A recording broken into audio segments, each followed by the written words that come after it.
In this episode, we're talking about a roguelike Hunger Games style game where defeating your enemies turns them into projectiles. It's Rogue Labyrinth. This and more on Indie Game Arcade.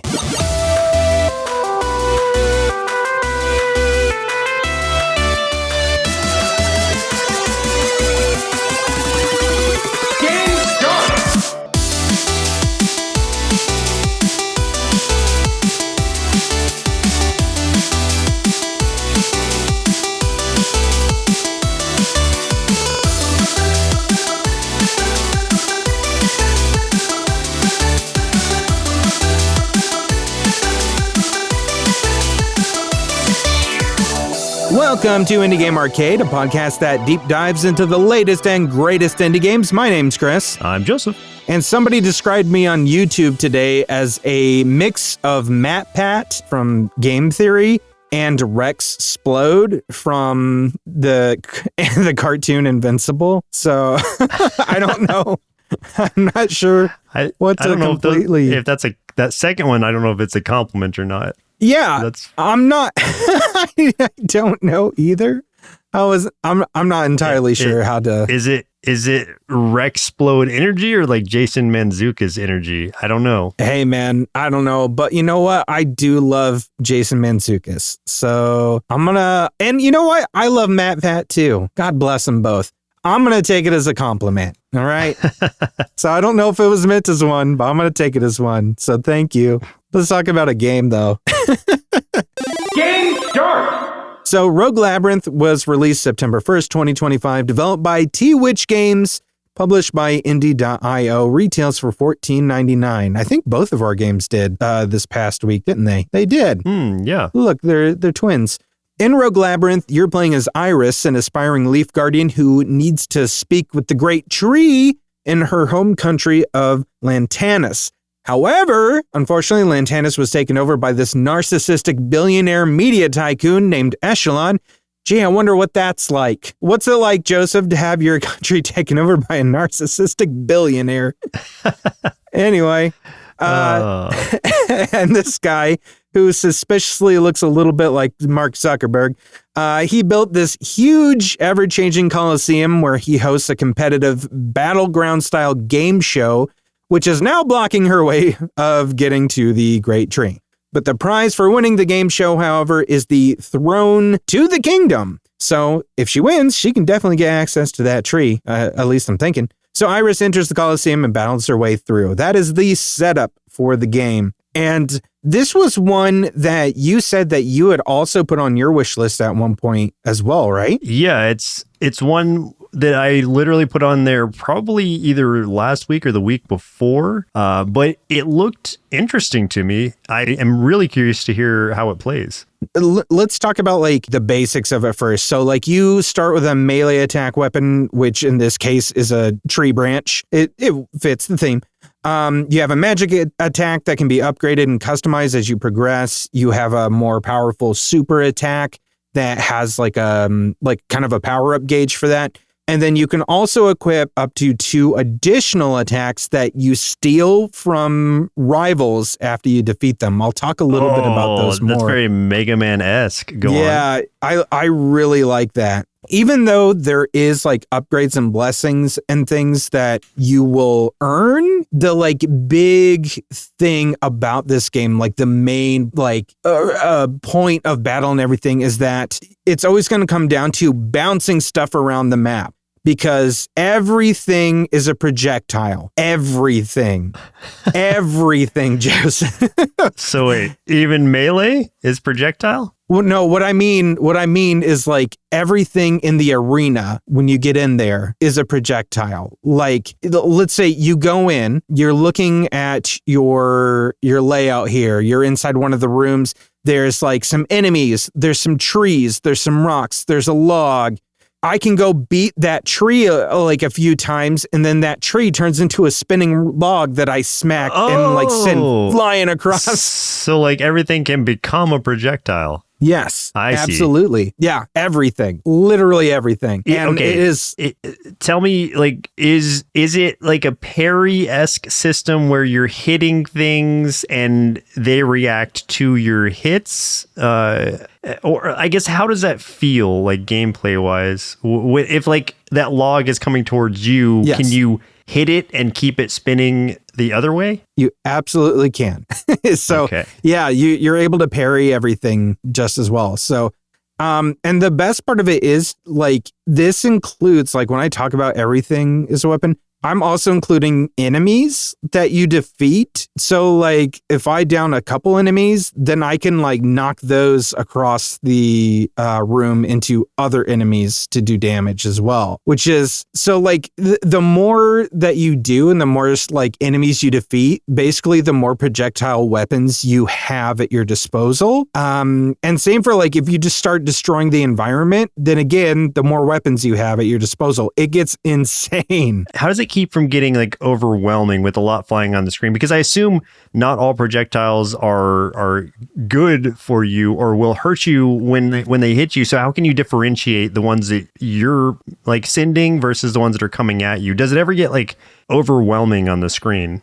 So, not too much, because after, like, so long, some of those projectiles will disappear, and it's usually, like, the environment stuff.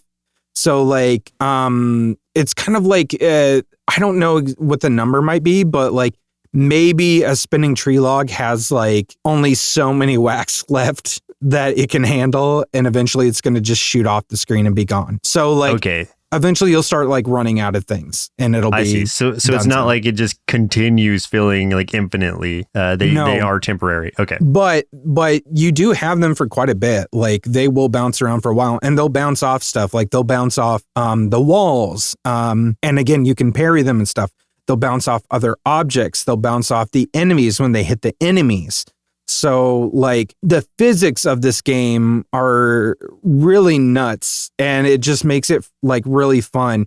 And so, like, you have all of that as far as a very entertaining form of combat. You also have your dash in there too. I didn't mention that you have a dash, but you do. Of course you have a dash. So you've got all that, but then you do also get your, like, you get, like, artifacts, and you get upgrades to spells and things. So on top of, like, all of that chaos, there are other things that you can do too. And, like, some of those upgrades, a lot of them are based off of what happens with, like, let's say bouncing an object or something. Like, maybe it causes you get something that causes, like, a little tornado somewhere on the screen for so many seconds. And, like, you can do, like, all these upgrades that way, which make it even more crazy and super, super fun. Yeah, this looks really cool. I think the only thing that, like, made me question is, like, sometimes, like, graphically, like, it's not, like, you know, super highly polished. And again, I have got an affinity for games that look simple but have great mechanics. Yeah. So I just didn't know mechanically if this one was gonna work or if it was just gonna, like, I don't know, if it wasn't gonna, like, work out with, like, what I would, I guess, what playstyle that I would prefer. But from your experience, do you think that you would keep playing this game? I would. Like, I think it's worth it. And, like, there's a whole bunch of other stuff to the game too that I haven't even got into yet, like, during the progression, because it's not like, it's not all battles through the thing. So, like, think about it. There's, like, mini games and stuff, or what? There's so many mini games, man. There's tons of mini games. And, like, that is really fun too. There's, like, takes on Plinko and Breakout and Whack-A-Mole, and there's, like, memory games. And there is definitely a fishing mini game because, like, of course, they even say, like, on their page, like, fishing mini games are the best type. So, of course, we've got to have one. And it's true. Fishing mini games are the GOAT. It's really funny that you say that, because when I was playing Baldur's Gate 3 yesterday with Callie, she was like, man, I wish I could fish. Like, that was one of her comments. Oh my God, that's great. So yeah, people love those fishing mini games. I'm with you. Like, I think of Breath of Fire 2's fishing mini game constantly, at least once a week. You have to have a fishing mini game. It doesn't even matter what kind of game you have. It's got to have a fishing mini game in it. I'm so mad Balatro doesn't have a fishing mini game. Like, I want my money back. It's one downfall. Exactly. That's why I couldn't give it a thumbs up on Steam. So with that too, like, so if you look at like how the progression goes, so you kind of like, when you get into the Colosseum, you're thinking of the, you're selecting like where you're going to go once you go in. And there's kind of like a hex grid sort of layout as far as like what you're selecting. Some of those are going to be like, fights, or there's going to be question marks, meaning it's like some kind of event. You don't know what it might be. There's like places to rest. There's like treasures and stuff on there that if you don't get there in 5 rounds, like that treasure chest will disappear and you can't access that room, with a boss like all the way at the very end of that first kind of like level of the Colosseum or whatever. So like you're picking all those things, you're going into all the different rooms. And every room, like, even though there's like mini games and stuff, and those are fun, they all have like a purpose. And the purpose of like most of those is to get upgrades or get currency so you can buy upgrades and artifacts. But one of the other things that we haven't talked about that's really essential to this game is hype and your hype meter, because is this that is like the audience, like how much they favor you? Oh, okay. Yes, because this is like a game show kind of thing. There is like an audience that's watching you, and there's like wealthy people that like make bets and stuff. And so like if you are performing really well, then your hype meter is going to go up, especially if you defeat rivals. And again, I'll talk about rivals in a sec. Then like they might throw you, prizes and stuff, or present you with like extra currency bonuses and different things like that. Like you're essentially getting sponsored by different folks and stuff based on like your hype level. So I think that that's really, really cool. And like some of those mini games will help with that as well, to try to like raise some of those things. So there's so many little systems in this game that like all come together to form like a super unique experience, because like a lot of these things feel like things that are plucked out of like other games from completely different genres and then put into this one, which is so interesting to me. I think that can be kind of hit or miss if you try to do too much with your game or put too much in there gameplay wise. But this one, at least from what I'm seeing, seems like it handled that really well.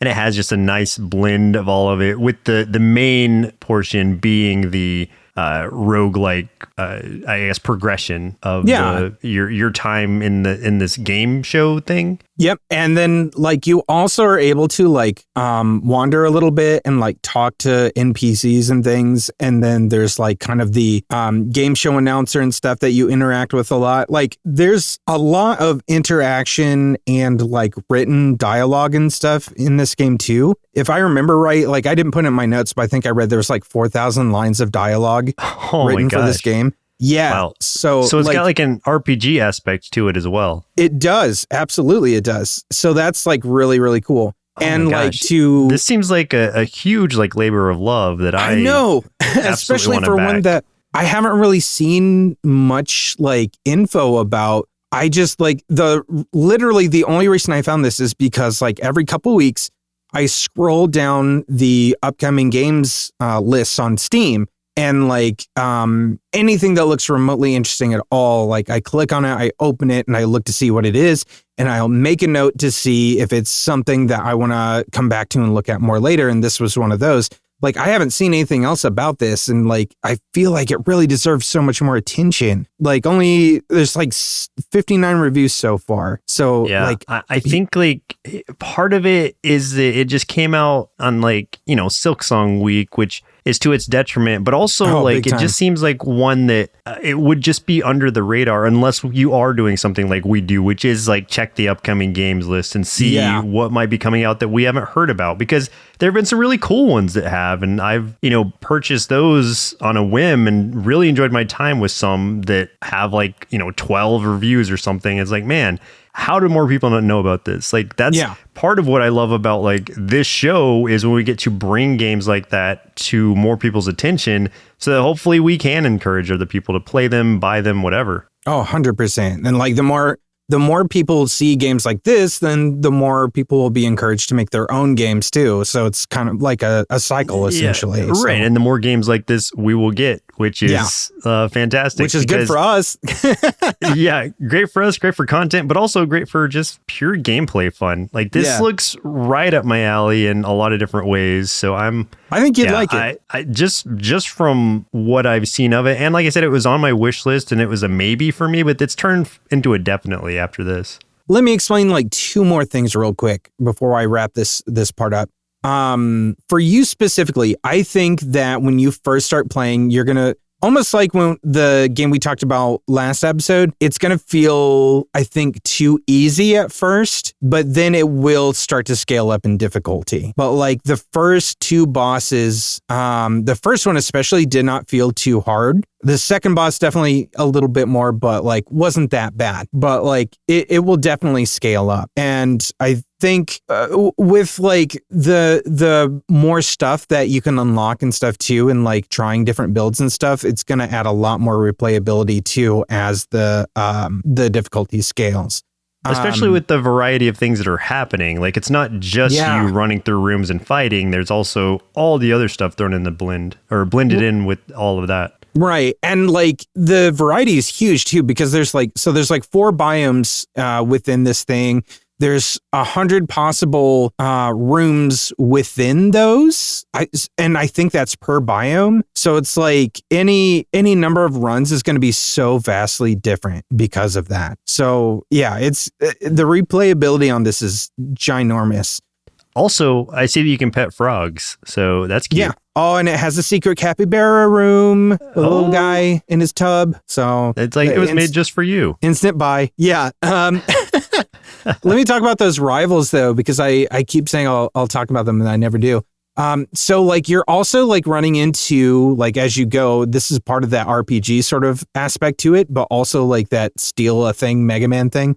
There's a little bit of like a social strategy you can kind of do here where you will meet other contestants from like other countries and stuff. And you are able to like talk with like the rivals, employees, monsters, even off the battlefield. And you can become friends with some of those, or you can turn the rivals into enemies so that like whenever you go and like battle against them or something later, you know, then you can just steal one of their moves. So like the first one I ran into, and maybe it's the first one you always run into, I don't know, has like this like big boomerang skill where like instead of for like everything else in the game, like you have to, you know, hit something with your stick a few times to, you know, have one of those projectiles ready to throw around and stuff.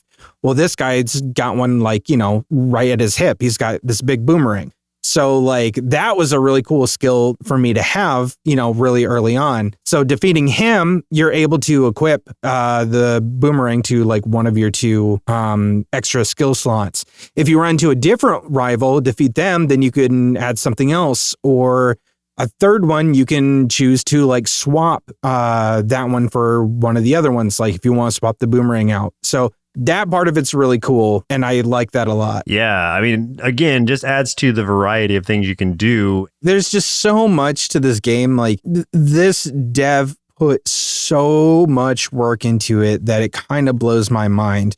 And like, this was one of those games too that like, you know, I looked at it and I was like, yeah, I think I do want to bring this to the show, but like, I wasn't sure in like what capacity. And then I played it and I was like, oh my God, this is a main topic. Like, I need to devote some time to this one because I need people to understand what they're getting into and like, they need to go play this. Yeah, I'm very excited to pick this up. Like, literally, when we're done recording, I'll probably buy it and install it. All right, if you not play play that it tonight. I'll play Jotun Slayer. We'll Everybody wins. Yeah, everyone wins.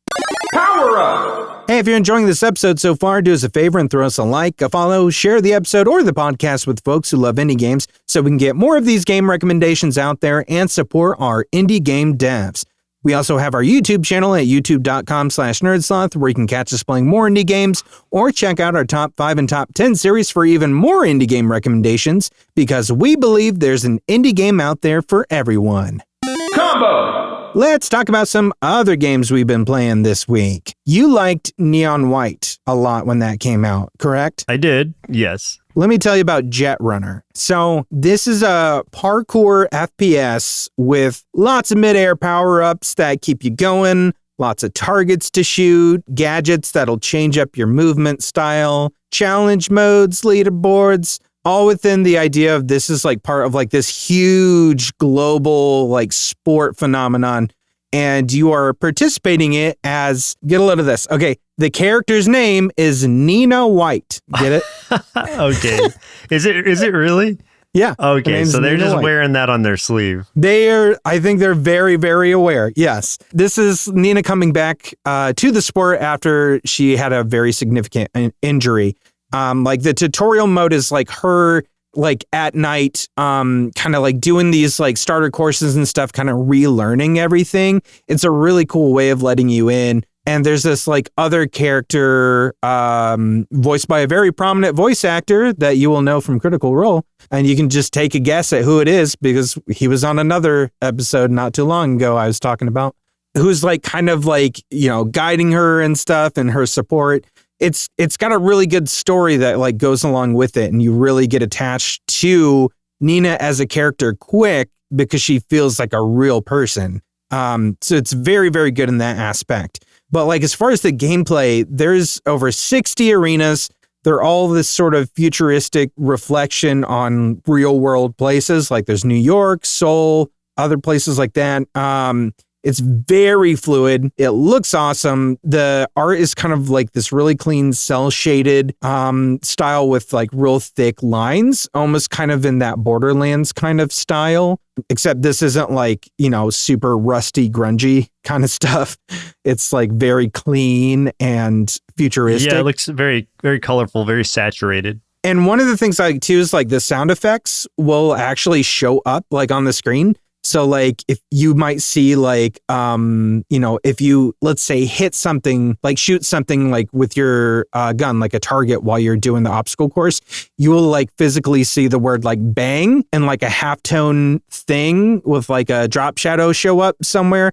So I really like that. It does like a lot of little cool comic book style flares and stuff, you know, just for the fun of it. And I really like that a lot. It seems like this game, well, just from even when I'm looking at it on Steam, it's like similar to games you've played, Neon White and Haste. And yeah, I can see both of those in this. Oh, 100%. It's another one too that is just like so completely under the radar, which baffles me for how fun and how polished this game is. But then again, you know, it is like we kind of talked about, it's coming out the week of Silk Song, unfortunately.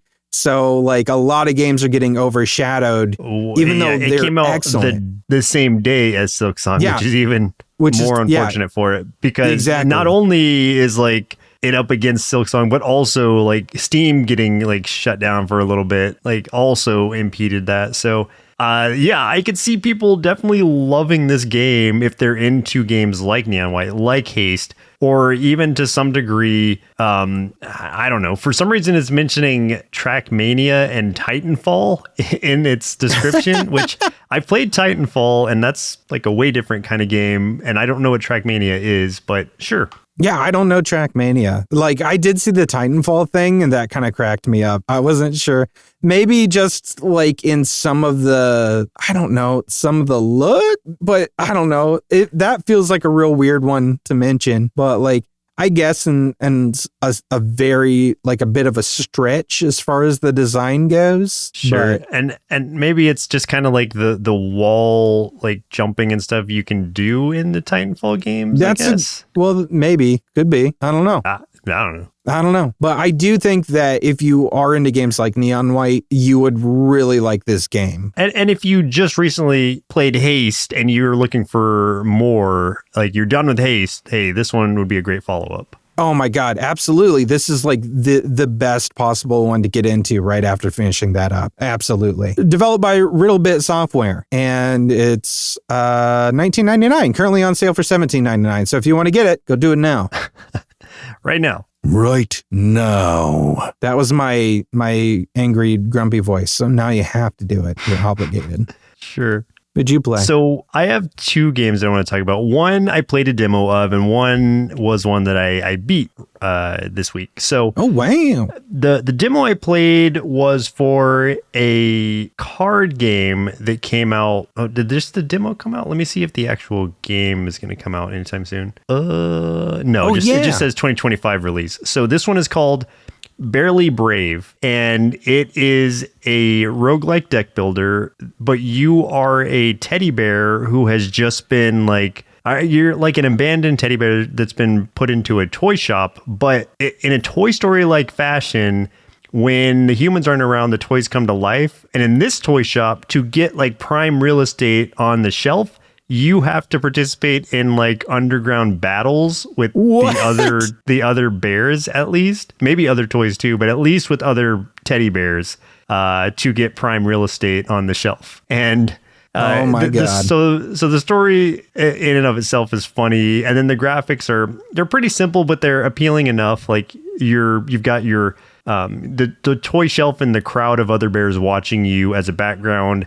And you're going through all sorts of different kind of like, you're fighting against all kinds of different teddy bears to be the winner and be able to not be stuck in this, because you're just an innocent little bear. You don't want any part of this. You've been dragged into it by this like boss guy who's like running this whole thing. And you're stuck there until you win, basically. It's a Build-A-Bear fight club. Yeah, Joseph. Basically. That's what it really is. but what I like about it is mechanically it's pretty cool, because the types of cards that you have different sort of symbols on them, and those stack up to do different things, which can help you sometimes like win a battle really fast, or just get more coins you can use in the shop between battles, or just like shield yourself from a lot of damage that you know is upcoming. So like, let's say you have 3 red symbols, that multiplies your damage by like 1.5. So it's 50% more damage that you're doing. And you can stack those multiple times. And it just depends on the types of cards that you're playing out and what kind of symbols they have on them. The symbols are randomized to a degree. Some cards have specific ones on there, but other cards will just have like 1 or 2 or up to 3 different symbols or stickers, I think they're called. And then with those stickers, you can also get some like custom placed on your card at the shop sometimes if it has the right kind of like skill there when you get to visit it, but only up to 3 can be on your card at once. So what this all like amounts to is a pretty good mechanical like card game that's more than just playing your cards out. There's more to think about. Yeah, and then it sounds like as you get up to like the fight before a boss, there's like one extra like element that the enemy has, then the bosses themselves have like 2 different elements where it's like, okay, on this boss, if I use 4 or more cards, or if I play 4 or more cards at once, then he does an extra damage to me when he hits me. So that is like, okay, I need to keep everything restricted. I need to only play 3 cards at a time now, which is going to delay it, but it's going to keep me alive. And, you know, there's various elements like that. And again, I just played the demo, which I beat and I really enjoyed. So I'm excited to see this one actually come to fruition and see what the actual release of it has to offer, because even just the demo I really had fun with. It looks sick. I love it. The designs of the different bears are fantastic too. Like I'm looking at the one named Snuggle Crow, where he's got the like jack-o'-lantern over his head and he's got the pitchfork. It's cool. There's some cool ones. And then baseball one. Some of the items that you're getting are, you either get abilities or like effects or weapons. And the weapons come in the form of like a toy dagger or a sharp pencil or something like that. And then there's one, I can't remember what it was, but it's like, if you use this, it will break, and then it will, you'll get something else in your discard pile, like a broken version of it. Oh, I think it was a glass bottle or something. So you basically like after you use it, it breaks and you get a shank out of the hat. Oh my God. And just or at least a broken bottle. And you have these like patches that you're putting into your little kind of your little patch area on the left side that you see when you're in the shop. And what those do is those are the things that add various abilities or just help strengthen your run in some way. And those can get like larger or smaller. They can either be like 1 grid patches or like up to 2 or maybe more. I don't know. I haven't seen more than the 2 ones, but that makes it where you need to kind of rotate it and try to fit everything in to really like take advantage of these things. So that's another interesting element to it. I just think this game has more going for it than I would have expected it to. And I think it's going to be a really fun one once it actually does come out. And just like the charm of just the visuals like sold me on it already. But then the rest of it's just like icing on the cake. Yeah, it looks really good. I might want to try this demo too. It's another that only has like 2025 as the release date and doesn't have a straightforward date yet, which makes me so sad because like I really want to check this out. And it looks like there might be like some like holiday themed things in there too, because like I see one of the weapons is like a candy cane. Oh so, yeah. There's all sorts of different stuff. And so cool. I'm really curious to see like what all it has to offer once it comes out. I wish it had more concrete release date, but this year at some point, hopefully. Yeah, man, this looks awesome. This would be a really good like October release, especially for like, you know, the look of everything. Yeah, totally. And the second game I wanted to talk about is one that we talked about on a prior episode, which was Inkshade. So I finally finished that game. I got to the end. I beat the boss, and I have some thoughts on it. I don't know if they're going to be controversial thoughts or not, depending on how you feel about the game if you played it, but because it is a very positively reviewed game on Steam right now, and I think it's deserving of that. But I think that if you're looking for a game that's going to be as mechanically complex and or satisfying as Inscription was, then you're going to be left a little disappointed. And if you're looking for a game that is like really sound from the tactical RPG aspect of it, or the turn-based tactics battle aspect of it, I think you're going to be disappointed there as well. Because what it really amounts to is visually it looks great. And there's so much mystery to it, and it feels like it's going to be a really kind of complex story. And I think there's elements of that here. I like when we were talking about bad cheese on the last episode, where we were talking about it being more about the presentation. This is obviously a much different thing, but I think it really is presentation first and gameplay second. When I say that, I mean the tactics of it all is more about I need to keep losing runs to get these get the currency to make my unit stronger, or else there is no possible way I can win. It's not about tactics. It's just about one unit being stronger than the other, because when you are playing this, the enemy is not moving until you move into range of it where it can come and hit you most of the time. So you have to either be able to hit the enemy and or be able to survive an attack that you're going to inevitably take from it before you can even do anything. And some enemies will be they'll be so strong that even if you were to get up to them and your person is not leveled up enough, or your unit's not leveled up enough, then you won't even be able to do damage to it. Yeah. So that's where it becomes like more of a game of attrition. They're not even attrition, but a game of like who has a stronger unit going into this, because they're definitely going to win. There's like no way that I could think around this or like make a strategic decision that would change this battle. It's just a matter of like rock, paper, scissors. And if I come in as a rock and you're paper, then there's just, I'm screwed. I don't have anything that I can do against it. And so in that way, it's taking the element of strategy out of it almost entirely, and just comes down to I need to just spend all my points on making either one or more of my units so buffed that they can just steamroll over everything, because until that point, I'm just going to keep losing and having to restart runs.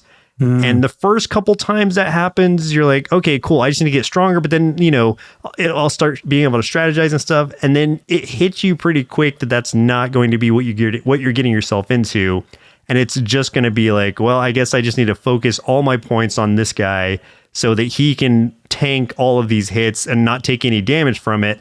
And then just roll over the entire enemy team. And that's the game, basically. That's why I was left a little disappointed in that. I did play through it all. I beat it, in however many hours, like about 10 hours, I think, total. But the majority of that was just me having to restart and like power up my unit and then come back in. And that just left me a little disappointed in the overall presentation of it, even though I think there was definitely something there. And I think it is a good game. What's keeping it from being great to me is the fact that it's really lacking when it comes to the gameplay aspect in my eyes. Yeah, that's so disappointing that like it seems like it's geared towards pushing you towards metagaming instead of, an actual strategery. And it almost seems like there's some like easy, well, and I don't know that they're easy, but like there's some semi-obvious like tweaks that could be done that could fix a lot of the problem. Like one of the big issues that you brought up, and this was something that I saw in some of my later plays too. Now, like I'm going to be super honest, I haven't gotten back to it in several weeks because I never have time to go back to games anymore once I start them. That idea that the enemies won't move until you get like within range of them, right? That's what you were talking about. And until they can attack you, they will just hold perfectly still. And I think that maybe in this case, that's one of those things that would be a pretty quick win as far as at least helping the situation a little bit. That if like enemies had some version of movement, then you would be able to strategize to some degree a little bit more, at least, than what you currently can do. Because like I definitely ran into those times too, where like I would be approaching and it's like, okay, well, if I go up with this person, they're gonna die. If I go up with this one, then they're gonna die, and then my next one's just gonna die on the next turn because I still have to like move within range. So it's just like, I totally get where you're coming from. Yeah, and so that is what like doesn't incentivize strategy as much as it just does metagaming, like you said, and or like using cheap tactics and just like really overpowering one unit so that you can have somebody that's in there that can just like afford to go in there and take literally no damage, because once you get like up to 3, or I think the max is like 3 shields you can have on a unit. Like they can't take damage from any unit that isn't doing either magic damage if they have 3 shields and or like physical damage if they have 3 resistances. And if you have 3 of both, which some units do, then it's like nobody can damage you unless they can do more than 3 damage on either side of that. And some units just can't. So it's like I could just sit there all day and take no damage. There's nothing satisfying about that for me. Yeah. I want conflict and I want a back and forth, and there's no back and forth here. It's one or the other. So that's right. Where it's like, I came in like super like warm on this, like up to like hot, because I was so excited about this game and the opportunity here and just what I had first witnessed of it and played of it.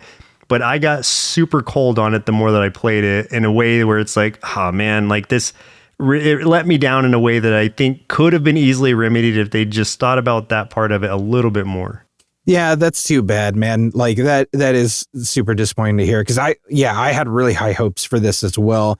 I was very, very into it as you know from the like beginning and stuff. But yeah, like I definitely see the cracks for sure. I'm hoping that maybe some, you know, as the developer collects feedback and stuff like that, maybe some updates will be made.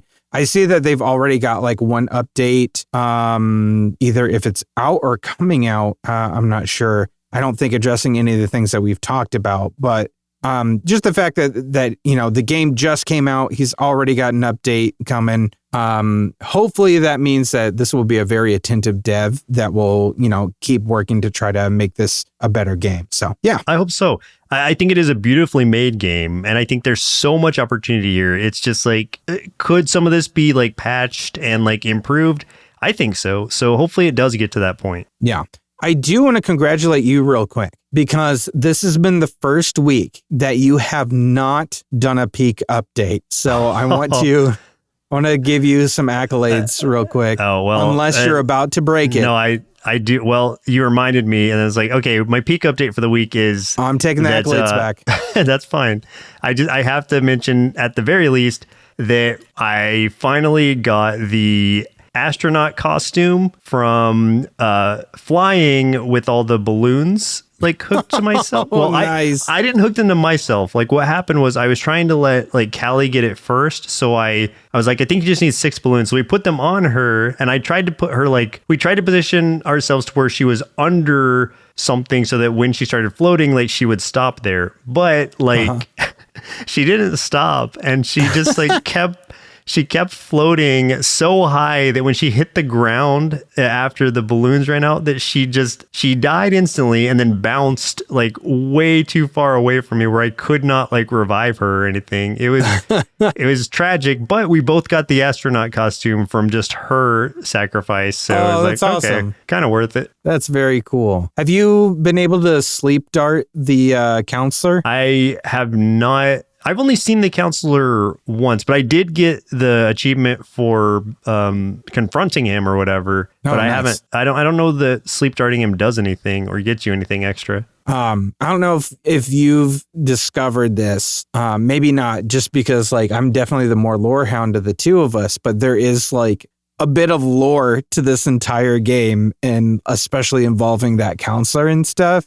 And like, I don't know, have you seen like the journal pages and stuff that you can find around every once in a while? Yeah. One of the achievements is actually having to read through all of them, or at least like pick them up. And So I've seen like there's a whole thing going on with all that. Yeah, I love that about this game. So that's just one of those extra things that they didn't even need to do because the game's already great. But man, it just gives me more appreciation of it. I think I'm at this point just missing 2 badges. I have all the base game badges. I'm just missing 2 of the badges from the Mesa expansion. You're crazy. You're insane. It's just such a good game. It is a good game. Final round. Let's talk about some upcoming indie games we're excited about. I've got 2 more for you. The first one is called GodsTV, and that's all one word, apparently.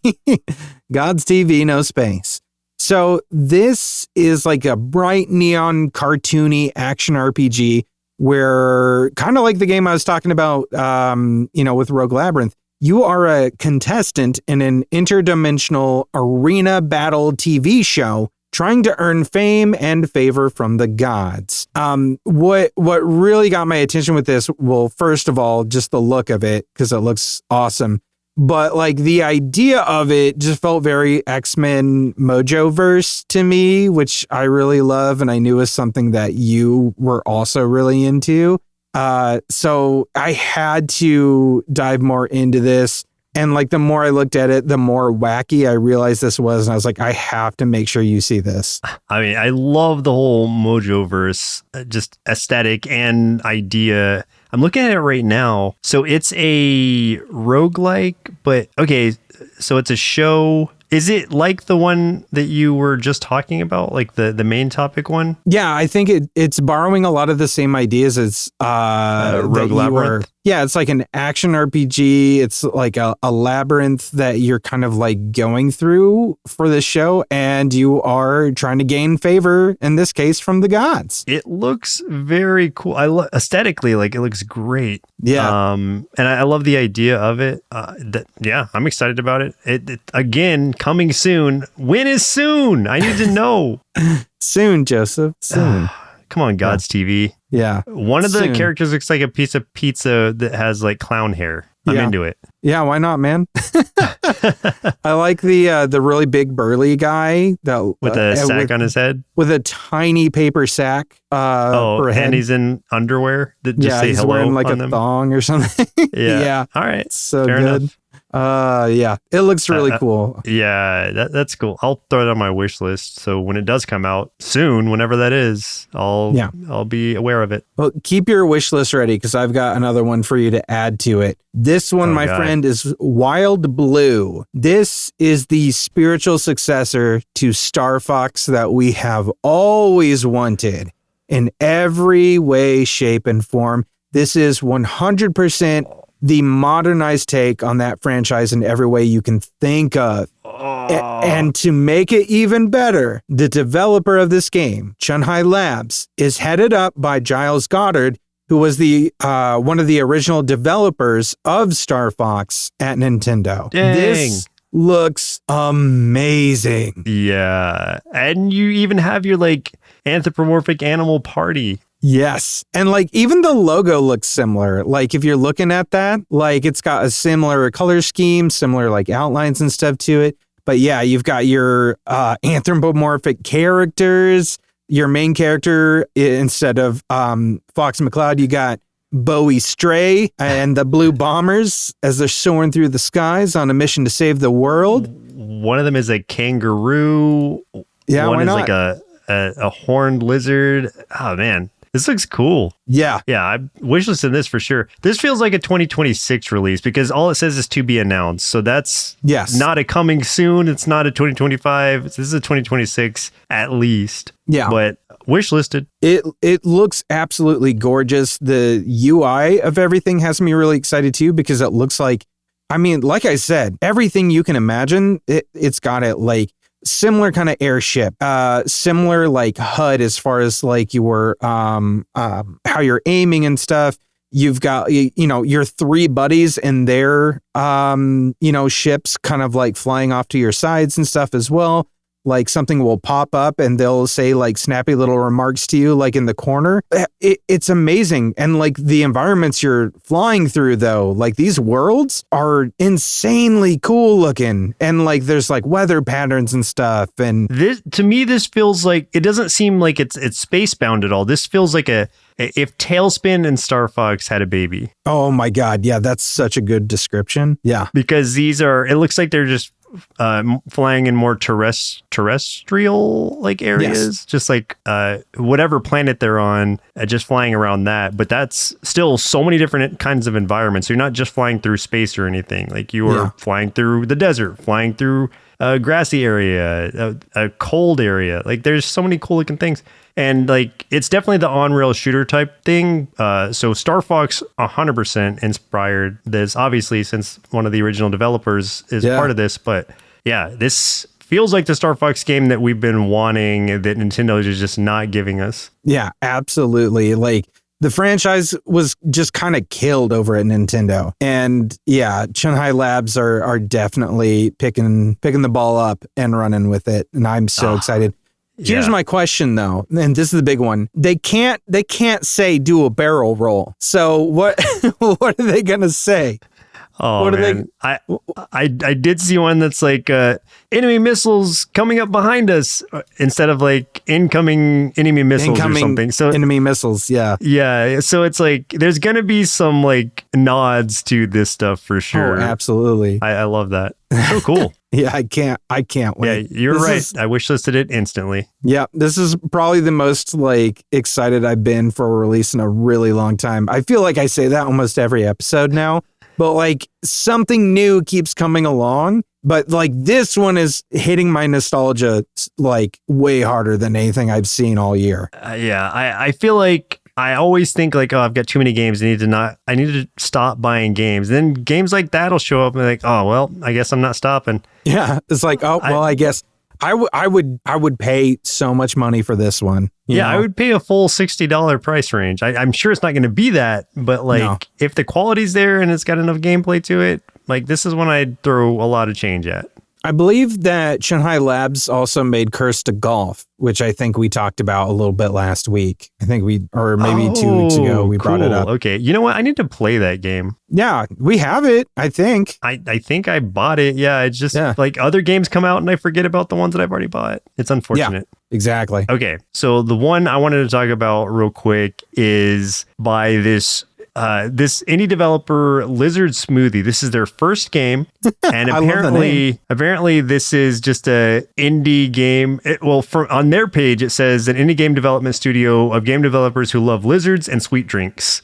And okay, I'm in. The initial description of them, at least when I had looked them up, was they are founded by college students who love indie games, and this is going to be their debut roguelike game called Shape of Dreams. Shape of Dreams. Yeah. Okay. So it's one that it looks like a demo for it came out last year in May and was reviewed overwhelmingly positively. At least that's where it's sitting right now on Steam. Just the demo. So the actual game is coming out September 10th. And it is a co-op MOBA hack and slash action roguelike. You can play it solo. You can play with up to 4 players. And the gameplay of this looks fantastic. Oh, I have seen this. Yeah, it does look good. Yeah, and apparently, I mean, the demo alone is overwhelmingly positively reviewed. So I can only imagine, like, whatever feedback they've taken from that, they have improved upon, especially if it's by this group who just are game developers and just like love the craft and have been doing this for however many years. Like this being their first game, I'm sure they're going to put so much into it, and it just looks fantastic. Just the initial gameplay. It's got the like isometric view.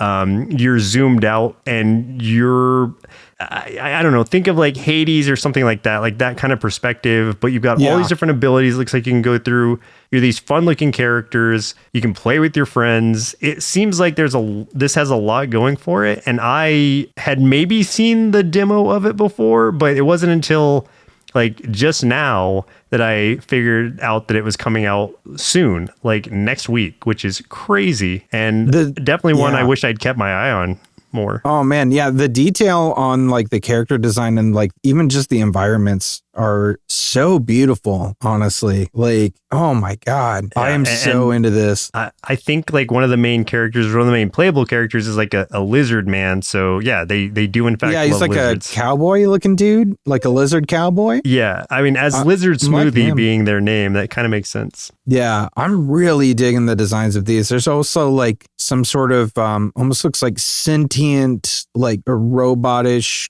I don't know, like golem kind of Ronin or something named Shell. Yeah, it looks like there's like that guy looks some cool. kind of anthropomorphic knight. There's a cat wizard lady that has a horn. There's so much going on here. She's cute. Yeah. I don't know a lot about it, but this was an instant wishlist ad as well, and probably one I'll pick up. Also, the publisher NeoWiz also published Lies of P, which I absolutely love. So this interesting. Is all the more reason to pick this one up. Yeah. Oh man. Very, very cool. Yeah. Okay. Fine. I guess I'll wishlist it too. Fine. Fine. This has just been a great week for like discovery of new games. Which is like surprising because you'd think this would have been like the hardest week to, find anything with, what's probably arguably the biggest indie game release in like years happening this week. But yeah, if not of all time, with the amount of, with how wishlisted this thing was. We've been waiting 6 years for this. Yeah. So of course. Probably I would say one of the biggest events in indie game history at the moment. So yeah, I don't think I've seen an indie game crash Steam before. I could be wrong, but it sure did. Yeah. But yeah, that's what I have to offer up. And I'm excited to, play these when they come out. Hell yeah.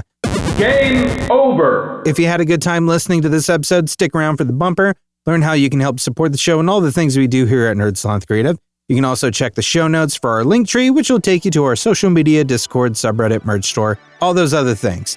But get in touch with us and let us know what indie games you're playing and discovering. Help us elevate these games so we can support these indie devs. They're doing such a good job.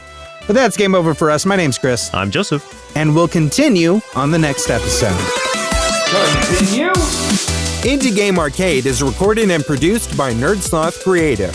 If you're looking for more gaming content, head over to youtube.com/nerdsloth for indie game let's plays and recommendations. If you'd like to support the show, head over to patreon.com/nerdsloth, where you can select a pledge and receive access to hundreds of hours of bonus content from everything at Nerd Sloth Creative. If you're an indie game developer and would like us to review your game or explore other opportunities, send an email to nerdslothcreative@gmail.com with the subject line Indie Game Arcade. Thanks for listening, and keep supporting indie game devs.